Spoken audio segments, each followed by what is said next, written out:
Have you ever been the only one who remembered? The only one who came back when everyone else moved on? The only one still grateful when everyone forgot? There is a story in the Bible about 10 voices, 10 desperate men crying out for mercy, 10 miracles happening simultaneously, 10 lives transformed in a single moment. But when it came time for gratitude, when it came time to return, the number dropped. From 10 to 1, just 1 out of 10, 10%. That's the percentage of people who stopped running toward their blessing long enough to worship the blesser. And that one wasn't who anyone expected.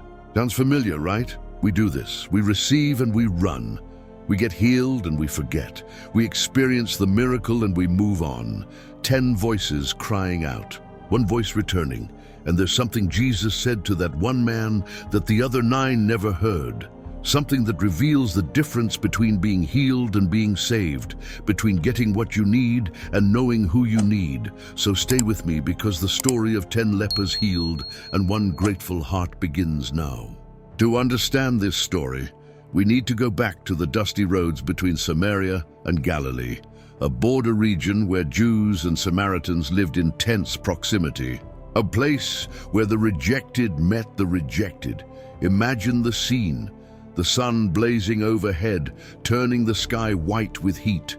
The road stretching between 2 territories, neither fully one nor the other.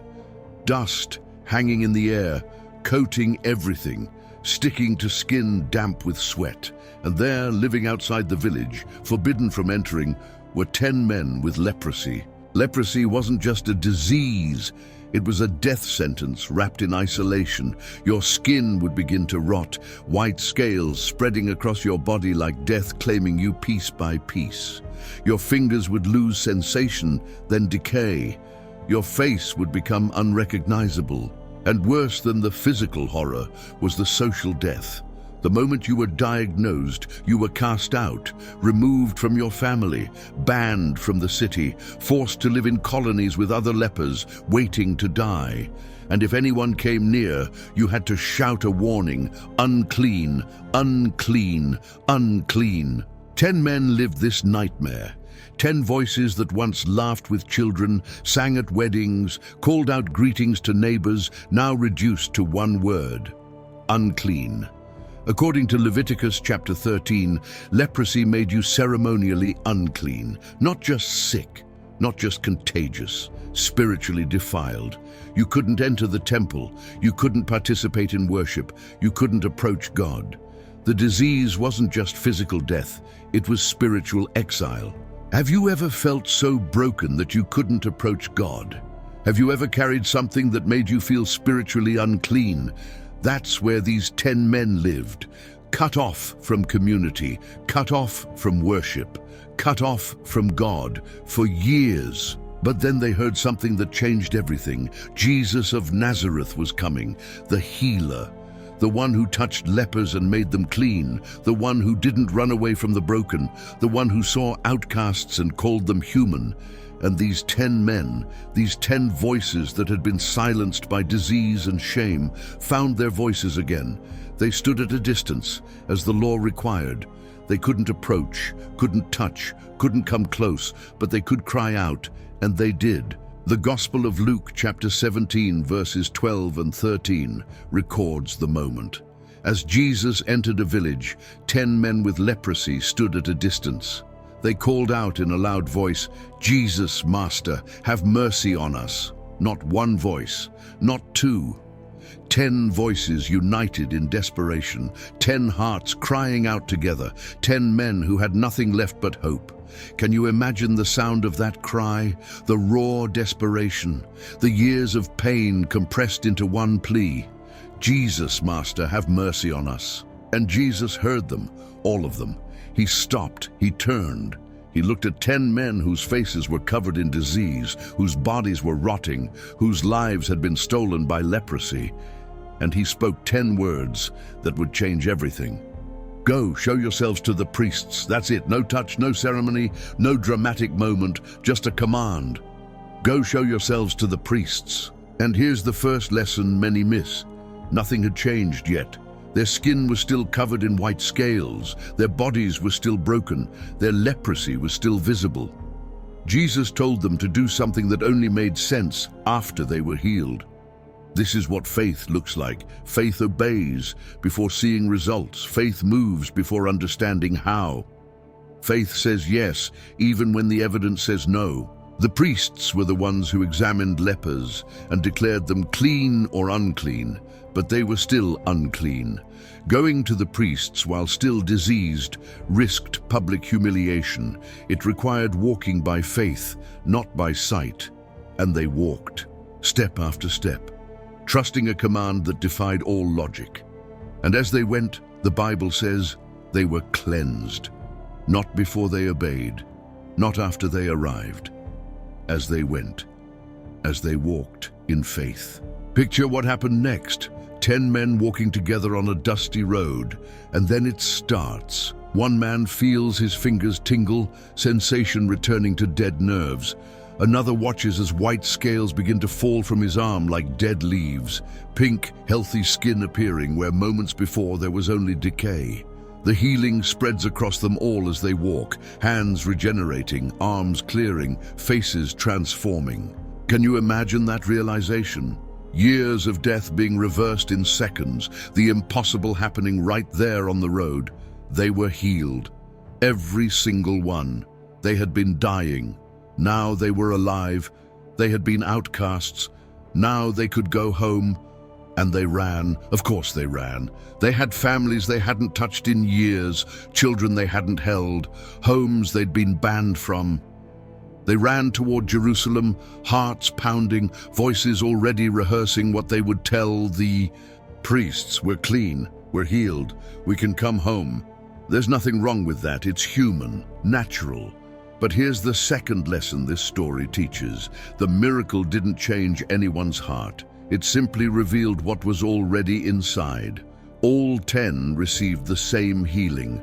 All 10 got clean skin. All 10 experienced the impossible.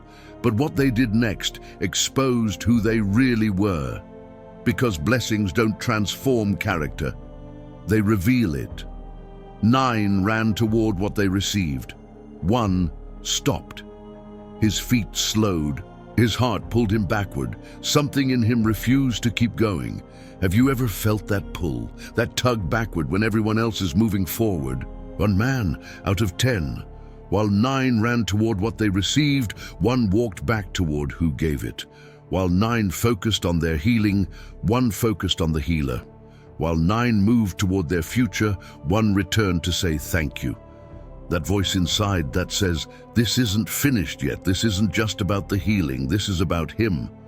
Before we continue, if this story is already stirring something in you, if you're beginning to see yourself in those who were healed, take a moment to like this video and subscribe to the channel, because what happens next will reveal something powerful about the difference between receiving a miracle and knowing the miracle worker. Stories of people who came back when everyone else kept running. He felt that pull, that voice inside that says, stop, go back, remember. While the others ran toward their future, he was being pulled back toward the one who gave him that future, and he turned around. He walked back against the current, against the momentum, back through the same dust, back down the same road, back to where he had been healed. And when he found Jesus still standing there, he didn't approach politely.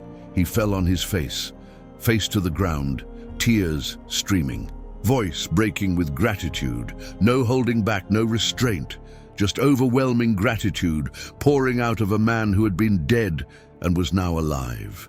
Can you imagine walking back alone, going against the crowd, stopping your own miracle to worship the miracle worker, and Jesus was still there, waiting, as if he knew, as if he expected.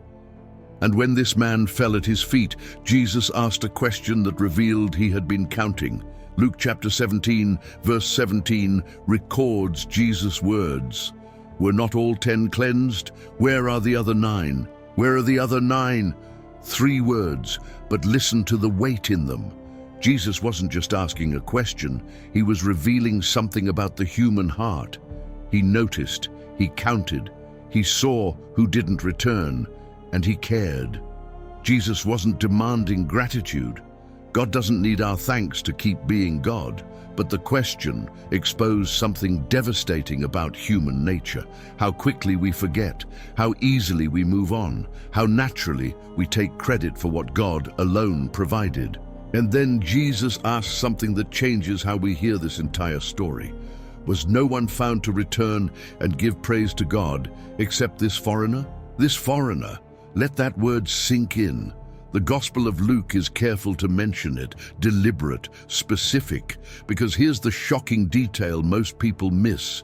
The man at Jesus' feet, the one who came back, the only one who returned to worship, was a Samaritan, which means the other 9, the ones who kept running, the ones who never looked back, were Jews.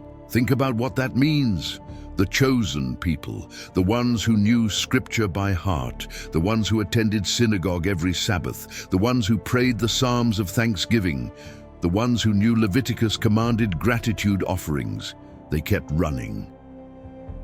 The outsider stopped. The rejected one was the only one who remembered. The foreigner, the half-breed, the one Jews crossed the street to avoid, he was the one whose gratitude was louder than his healing. Have you ever been the person no one expected anything from? The one who surprised everyone, the outsider who was more faithful than the insiders? That's where this man stood. Picture that moment. Jesus looking down at this Samaritan at his feet, this man who interrupted his own healing to worship, this outcast whose gratitude exceeded those who studied Torah from childhood. The sun warm on both of them, dust settling, the sounds of the others long gone, just these two. And then Jesus spoke words the others never heard. Luke chapter 17 verse 19, "Rise and go. Your faith has made you well." Your faith has made you well. Read those words slowly, because there's something hidden here that changes everything, something most people completely miss when they hear this story. All 10 were healed, but only this one was made well. And those aren't the same thing. Here's what most people don't understand. Jesus used a different word for this man than he used for the 10. When he sent all 10 to the priests, he told them they would be cleansed. The Greek word katharizo, to purify from disease, to heal physically. All 10 were cleansed, their skin regenerated, their bodies restored, their leprosy gone. But to the one who returned, Jesus used a completely different word, sozo. This word means so much more than physical healing. Sozo is the word used throughout the New Testament for salvation, to save, to rescue, to deliver, to make whole, to restore completely, not just the body, the soul, the spirit, the entire person. When Jesus said, "Your faith has made you well," he wasn't talking about leprosy. He was talking about salvation. This is the third critical lesson. Healing and salvation are not the same thing.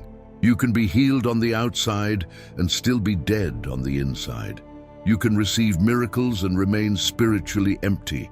You can get what you desperately need and still miss who you desperately need. The 9 got physical restoration. This one got spiritual transformation. The 9 got clean skin. He got a clean heart. And the difference was gratitude, not gratitude as obligation, gratitude as worship, gratitude that recognizes the miracle isn't the destination. It's the path back to God. Because here's the 4th lesson about ingratitude. An ungrateful heart in Scripture isn't just bad manners. It's spiritual amnesia. It's a heart that forgets where it came from. And when you forget where you came from, you start believing you deserve what you received. When you think you deserve it, you stop being grateful. When you stop being grateful, you stop acknowledging the source. And when you stop acknowledging the source, you become spiritually autonomous, independent, alone. This is what Jesus was teaching. This is what the 9 missed. This is what we miss when we receive the blessing and forget the blesser. Healing is wonderful, but knowing the healer is salvation. Miracles are amazing, but relationship with the miracle worker is eternal. Getting what you need is a gift, but finding who you need is life itself. The Samaritan's return wasn't just gratitude, it was faith. Faith that said Jesus wasn't just a miracle worker, he was Lord, he was God, he was worth coming back to. Just as Jesus went completely out of his way to find the Samaritan woman at the well, crossing ethnic boundaries and social norms to offer her living water, he was doing something similar here. The Samaritans were despised, rejected, called half-breeds and heretics, but again and again Jesus chose them, honored them, used them as examples of faith. The Good Samaritan, the woman at the well, and now this, the one leper who came back, as if Jesus was saying, "Look where I find faith, not where you expect it, not in the religious, not in the chosen, but in the broken, the grateful, the ones humble enough to come back." The Apostle Paul understood this pattern. In his letter to the Ephesians, chapter 2, verses 8 and 9, he wrote, "For it is by grace you have been saved through faith, and this is not from yourselves, it is the gift of God, not by works, so that no one can boast." Saved through faith. The Samaritan's faith wasn't in the miracle, it was in the one who performed it. The 9 had faith enough to cry out and be healed. The one had faith enough to come back and be saved.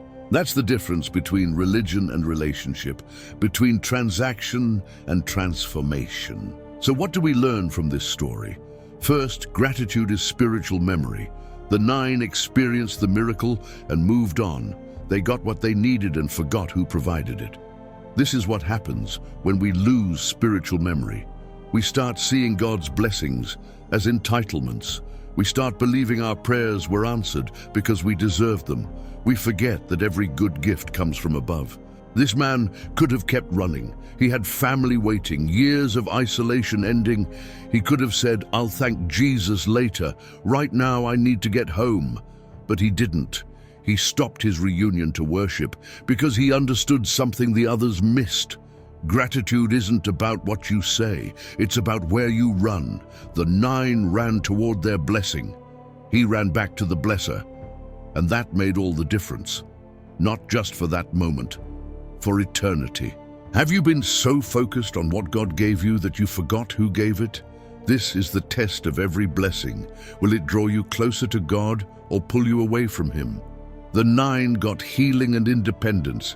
He got salvation and relationship. Second, you can be the only one, and that's faithfulness, not loneliness.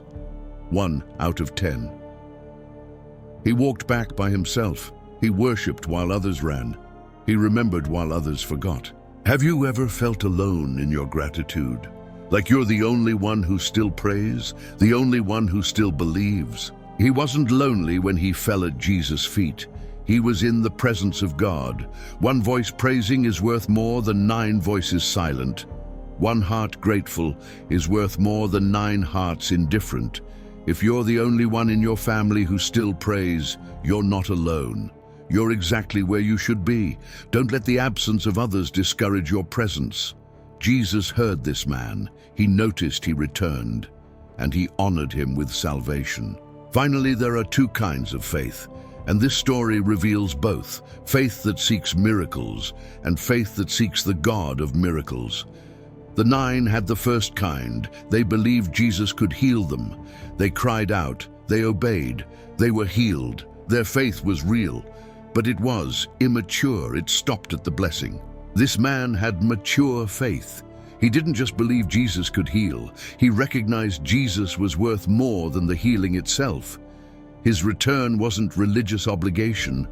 It was love responding to love. It was faith that understood the miracle wasn't the point. The relationship was. All 10 had faith enough to be healed. 1 had faith enough to be saved. And the difference is profound.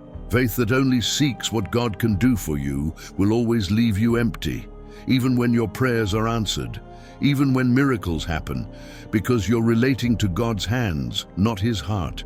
You want His gifts, not His presence. But faith that seeks God Himself discovers something the others miss, that being in His presence is better than running toward everything He can give you, that one moment at His feet is worth more than a lifetime of blessings without Him. If this story has stirred something in your heart today, I want you to do three things. First, leave a comment below and write, "I came back." Because maybe today is the day you stop running toward what God gave you and start returning to who gave it.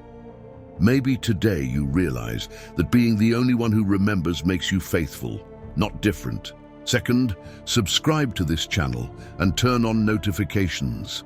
Every week we bring you forgotten biblical characters with life-changing choices.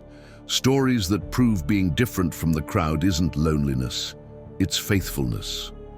Third, share this video with someone who needs to hear it. Someone who feels alone in their gratitude. Someone who's the only one who still prays, still believes. Someone who needs to know that one voice praising God is worth more than 9 voices silent. This man started that day exactly like the others. An outcast, a leper, a voice crying out for mercy, a body healed in the same moment as theirs. But he ended that day transformed, not just physically healed, spiritually saved, not just with clean skin, with a clean heart. The difference: when others ran toward their blessing, he walked back. When others focused on what they received, he focused on who gave it. When others moved on, he paused to worship. Think about what the others missed. They got to go home, embrace their families, walk through city gates they hadn't entered in years. They got everything physical that leprosy had stolen. But they never heard the words he heard. "Rise and go, your faith has made you well." They never experienced Jesus looking at them with that recognition. They got healing. He got salvation, not because he was better, but because he returned. Thousands of years have passed since 10 lepers cried out on that road, since 10 were healed, since 1 returned. But the message echoes unchanged.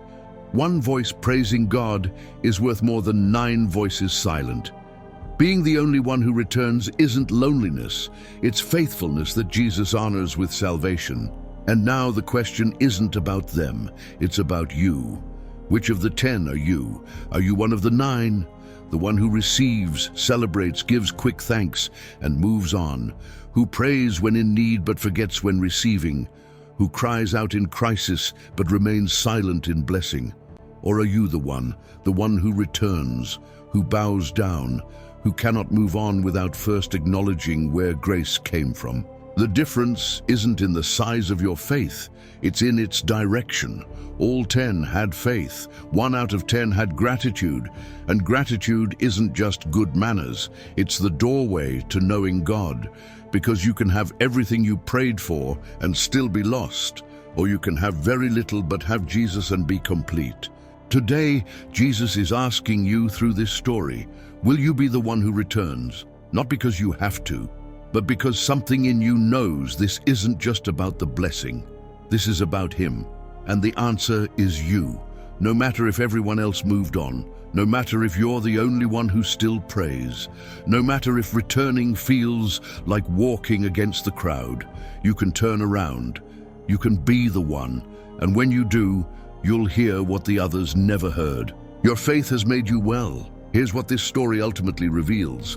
God doesn't measure faithfulness by crowds. He measures it by hearts. He doesn't count the many who run forward. He celebrates the one who stops and remembers. One Samaritan, one outcast, one rejected man who chose to return. And Jesus saw him, honored him, saved him. This is the final lesson. Gratitude transforms not just what you have, but who you are. The 9 left with healed bodies but unchanged hearts. They were physically restored but spiritually the same. This one left transformed. The healing changed his skin. Gratitude changed his soul. And that's the difference between receiving a miracle and becoming a testimony. If you've been running toward blessings and away from the blesser, you can stop today. If you've been so focused on what God gave you that you forgot who gave it, you can return today. The others kept running and got healing. He returned and got salvation. You get to choose which story is yours.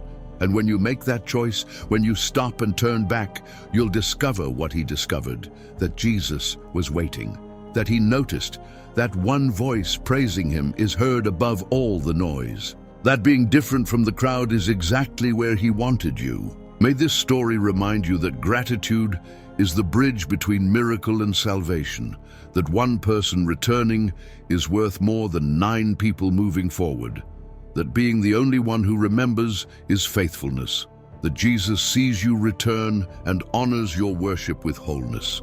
God bless you deeply. Until the next story.